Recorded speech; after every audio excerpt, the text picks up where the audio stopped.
కారం రంగు రుచితో ఉంటుంది. ఆచి మిరపపొడి అదరగొట్టే కారం రంగు రుచి. కృష్ణానదికి వరద పోటెత్తుతోంది. కృష్ణానదిపై ఉన్న ప్రాజెక్టులన్నీ నిండు కుండల్లా మారడంతో కేట్లెత్తి నీటిని దిగువకు విడుదల చేస్తున్నారు. కర్ణాటకలోని ఆల్మట్టి, నారాయణపూర్ ప్రాజెక్టులతో పాటు తెలుగు రాష్ట్రాల్లోని జూరాల, శ్రీశైలం, నాగార్జున సాగర్ ప్రాజెక్టులు నిండు కుండల్లా మారాయి. మరింత సమాచారం మా ప్రతినిధి అహ్మద్ అందిస్తారు.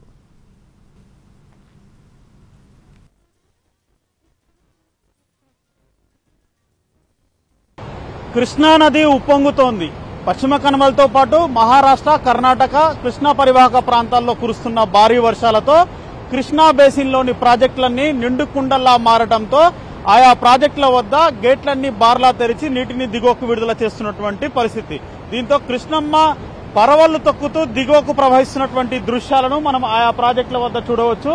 ఒకసారి కర్ణాటకలోని ఆల్మట్టి, నారాయణపూర్ ప్రాజెక్టులతో పాటు తెలుగు రాష్ట్రాల్లోని జూరాల, శ్రీశైలం, నాగార్జున సాగర్ ప్రాజెక్టుల వద్ద పరిస్థితిని మనం పరిశీలించినట్లయితే 129 టీఎంసీలు ఉన్నటువంటి ఆల్మట్టి ప్రాజెక్టుకి వరద పోటెత్తుతోంది.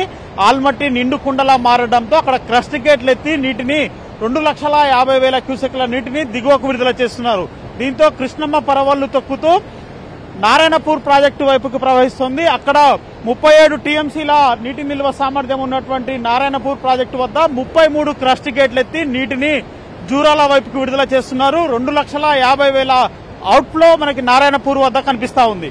ఇక సన్నాతి బ్యారేజ్ నుంచి దాదాపు 70-75,000 క్యూసెక్ల వరద జూరాల వైపుకి వస్తుంది. మొత్తంగా క్యాచ్మెంట్ ఏరియాతో కలుపుకొని జూరాలకి 3,60,000 క్యూసెక్ల వరద ప్రస్తుతం ఇన్ఫ్లోగా ఉంది.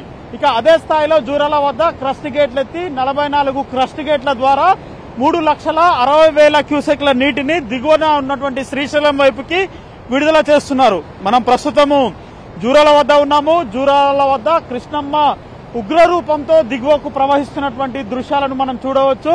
ఇక శ్రీశైలం ప్రాజెక్టుకి జూరాల నుంచి 3,60,000 క్యూసెక్లు, ఇక తుంగభద్ర నుంచి 1,50,000 క్యూసెక్ల వరద వచ్చి చేరడంతో శ్రీశైలంకు 5,00,000 క్యూసెక్ల ఇన్ఫ్లో ఉంది.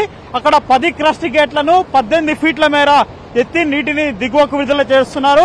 శ్రీశైలం నిండుకుండలా మారింది. పూర్తి స్థాయి నీటి నిల్వ సామర్థ్యానికి చేరుకోవడంతో వచ్చిన వరదని వచ్చినట్టే దిగువన ఉన్నటువంటి నాగార్జున సాగర్ వైపుకి విడుదల చేస్తున్నారు.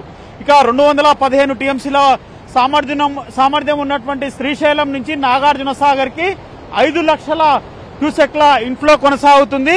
312 టీఎంసీల నీటి నిల్వ సామర్థ్యం ఉన్నటువంటి నాగార్జున సాగర్ ప్రాజెక్టుకి వరద పోటెత్తుతుండడంతో మొత్తం 26 క్రస్ట్ గేట్లను ఎత్తి నీటిని దిగువకు విడుదల చేస్తున్నారు. నాగార్జున సాగర్ ప్రాజెక్టు నిండు కుండలా మారింది. ఎగువ నుంచి వస్తున్నటువంటి 5,00,000 క్యూసెక్ల ఇన్ఫ్లోకి అనుగుణంగా క్రస్ట్ గేట్లని ఎత్తి ఎప్పటికప్పుడు నీటిని దిగువకు విడుదల చేస్తున్నటువంటి పరిస్థితి మనకి నాగార్జున సాగర్ వద్ద కనిపిస్తా ఉంది. కర్ణాటకలోని ప్రాజెక్టులు, తెలుగు రాష్ట్రాల్లోని ప్రాజెక్టులన్నీ కూడా నిండు కుండల్లా మారడంతో కృష్ణమ్మ పరవళ్లు తొక్కుతూ దిగువకి ప్రవహిస్తున్నటువంటి పరిస్థితి కనిపిస్తా ఉంది. ఇక ఎగువ నుంచి మరో 2-3 రోజుల పాటు వరద ఇదే మాదిరిగా కొనసాగే అవకాశం ఉంది. ఎగువన పశ్చిమ కనుమలు, మహారాష్ట్ర, కర్ణాటకలో భారీ వర్షాలు కురుస్తున్న నేపథ్యంలో ఇప్పుడున్నటువంటి 3,60,000 క్యూసెక్లకి తోడు మరో 50-60,000 క్యూసెక్ల అదనపుగా వరద పెరిగే అవకాశం ఉందని చెప్పేసి అధికారులు అంచనా వేస్తున్నారు. అందుకు తగ్గట్టుగా ఆయా ప్రాజెక్టుల వద్ద క్రస్ట్ గేట్లని ఎప్పటికప్పుడు ఎత్తి నీటిని దిగువకు విడుదల చేస్తున్నటువంటి పరిస్థితి.